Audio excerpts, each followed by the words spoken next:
এয়াই হৈছে জুবিনদাৰ সপোনৰ ঘৰখন। আজি চাওক কেনেকুৱা অৱস্থা। সেইদিনা আছিল 18 নৱেম্বৰ আৰু জুবিনদাবিহীন প্ৰথমটো বাৰ্থডে আছিল। তো সেইদিনাই মই এই গছডাল ইয়াতে ৰুইছিলোঁ, জুবিনদাৰ প্ৰিয় গছ এডাল, নাহৰ গছ।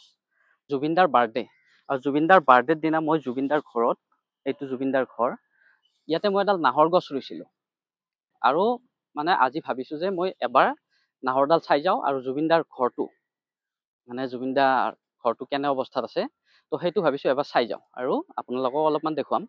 তো আৰু জুবিনদাৰ এইটো ঘৰ, আৰু জুবিনদাৰ মানে ঘৰৰ অপজিট চাইডে ব্ৰহ্মপুত্ৰটো মানে ধুনীয়াকৈ দেখা যায়।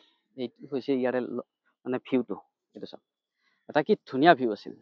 তো জুবিনদাই যিহেতু প্ৰকৃতি ভাল পোৱা মানুহ আছিল, তো মানে এনেকুৱা জেগাত মানে ঘৰটো বনাইছিল। মানে তেওঁ চাৰিওফালে গছ আছে আৰু মানে ঘৰটোৰ যিখন ছাদ, জুবিনদাৰ যিটো মানে ষ্টুডিঅ' কৰাৰ কথা আছিল ছাদৰ ওপৰত, তাৰ পৰা ব্ৰহ্মপুত্ৰটো মানে খুব ধুনীয়াকৈ দেখা গৈছিল। আৰু এবাৰ জুবিনদাৰ ঘৰটো তলৰ পৰা দেখুৱাই দিওঁ। ইয়াতে কেইখনমান ধুনীয়া ধুনীয়া ছবি আছিল জুবিনদাৰ, আছে ইয়াতে, কিন্তু একদম অৱস্থা বেয়া। মানে লতা চতা এনেকৈ গছ থছ আৱৰি ধৰিছে, এইবিলাক গছ ইয়াতে মানে লেতেৰা হৈ আছে, এইবিলাক পুৰা জংঘল চংঘল হৈ গৈছে। তো এই এখন ধুনীয়া ছবি আছে জুবিনদাৰ ইয়াতে, এইকেইখন জুবিনদাৰ ছবি ধুনীয়াকৈ আঁকিছিল। এতিয়া মই যাম জুবিনদাৰ ঘৰত, ওপৰলৈ যাম। আৰু এটা বস্তু দেখুৱাওঁ, মানে ঘৰটোৰ সন্মুখখিনি খুব লেতেৰা হৈছে। মই দেখুৱাই আছোঁ ৰ'ব।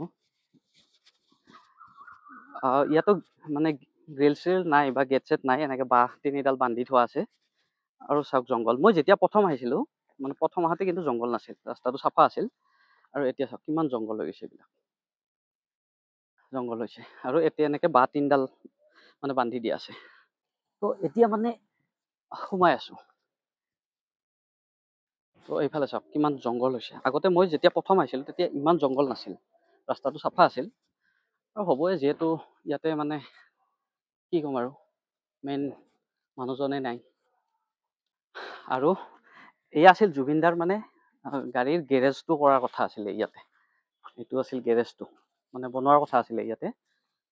তো আৰু বহুত কেইজোপা নাহৰ গছ আছিল ইয়াতে, এইকেইডাল জুবিনদাই নিজে ৰোৱা আছিলে।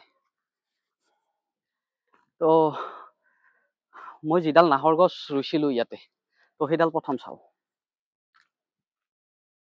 তাৰমানে বহুতে ৰুইছিলে ইয়াতে নাহৰ গছ, এইটো চাইড এনেকৈ লাইন লাইন কৰি ৰুইছিলে। এইবিলাক বহুত জংঘল হৈ গৈছে। তাৰমানে এতিয়া বৰষুণৰ দিন না, তো জংঘল হোৱাটো স্বাভাৱিক। তো প্ৰথম মই যিডাল ৰুইছিলোঁ সেইডাল চাম। তো মই এইখিনিত ৰুইছিলোঁ এইডাল,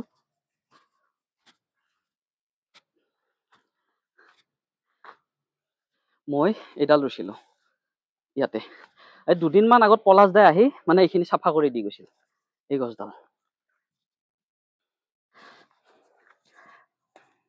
দুদিনমান আগতে পলাশ দাই আহি এই গছডাল চাফা কৰি দি গৈছিল, এইখিনি চাফা কৰি দি ইটাবিলাক এনেকৈ লাইন কৰি দি গৈছিল। তো গছডাল দেখি ভাল লাগিছে। তাৰমানে যিয়ে নহওক গছডাল বহুত ডাঙৰ হৈছে। যেতিয়া মই ৰুইছিলোঁ তেতিয়াতো মানে পাত একদম সৰু আছিলে না গছডাল, এটা লাইন আছিলে। আৰু এতিয়া গছডাল চাওক কিমান ডাঙৰ হৈছে। এইডাল মই জুবিনদাৰ বাৰ্থডেৰ দিনা ৰুইছিলোঁ ইয়াতে। তো গছডাল দেখি ভাল লাগিছে মোৰ। আৰু মানে বহুতে ৰুইছিলে নাহৰ গছ, তো এইবিলাক আছে বহুত এনেকৈ। তো মানে কি হৈছে, জংঘল হৈছে, বহুত জংঘল হৈ গৈছে। এইবিলাক ইয়াতো আছে এনেকৈ, এইবিলাক আছে, কিন্তু বহুত জংঘল হৈ গৈছে। এয়াই হৈছে জুবিনদাৰ সপোনৰ ঘৰখন। আজি চাওক কেনেকুৱা অৱস্থা হৈ গৈছে জুবিনদাৰ ঘৰখন।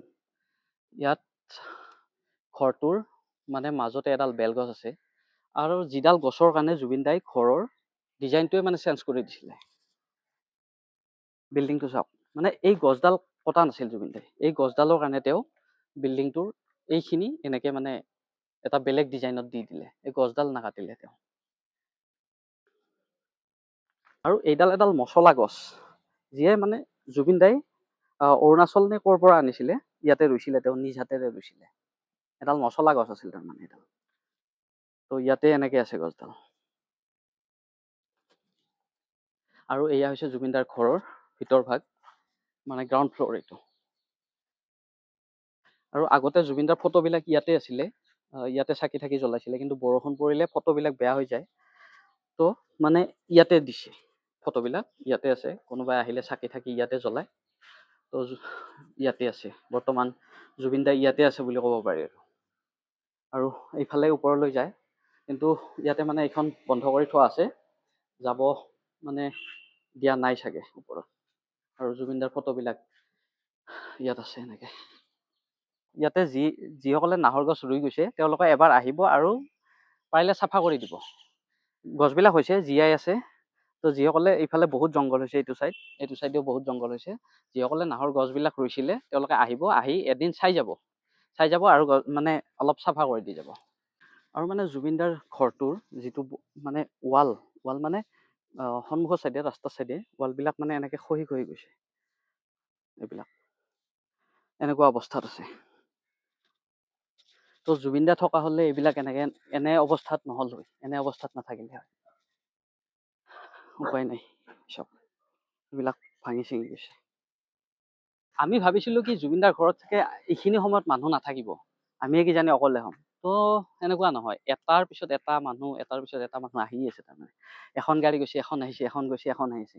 তো এতিয়াও বহুত মানুহ আছে ওপৰত। তো আমি নামি আহিলো। তো এতিয়াও বহুত মানুহ মানে আহি আছে এতিয়াও জুবিনদাৰ ঘৰত। তো এয়ে আছিল জুবিনদাৰ প্ৰতি আমাৰ ভাল পোৱা। আজি জুবিনদাৰ ঘৰত আমি দিশা আৰু মই আহিছো।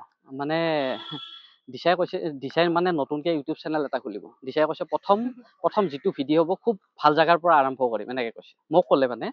তো মই ভাবিলো দিশাক ইয়াত লৈ আহো। তো ইয়াৰ সমান পবিত্ৰ জেগা আৰু ভাল জেগা হ'বই নোৱাৰে। তো জুবিনদাৰ ঘৰত মানে দিশাক লৈ আহিছো আজি। তো দিশা, শুভেচ্ছা থাকিল নতুন চেনেলটো ভাল হওক তোমাৰ। খোলাই নাই, নুখুলিব বাৰু। কিনো কয়। জুবিনদাৰ ঘৰটোৰ পৰা মানে ব্ৰহ্মপুত্ৰটো ইমান ধুনীয়াকে দেখা যায়। কি ধুনীয়া এটা ভিউ। চাওক, এয়া ব্ৰহ্মপুত্ৰ। ইয়াৰ পৰা এটা মজা ভিউ এটা খুব ধুনীয়াকে দেখা যায় জুবিনদাৰ ঘৰটোৰ পৰা। তো এয়াই আছিল জুবিনদাৰ সপোনৰ আধৰুৱা ঘৰখন। তো এইকেইডাল নাহৰ গছ জুবিনদাই নিজে ৰুইছিলে, আৰু এইকেইডাল চাওক কিমান ডাঙৰ হ'ল এতিয়া, খুব ধুনীয়া। তো মই জুবিনদাৰ ঘৰটো অলপমান দেখুৱালো। আপোনালোকৰ ভিডিঅ'টো কেনেকুৱা লাগিল জনাব, লাইক কমেণ্ট কৰিব।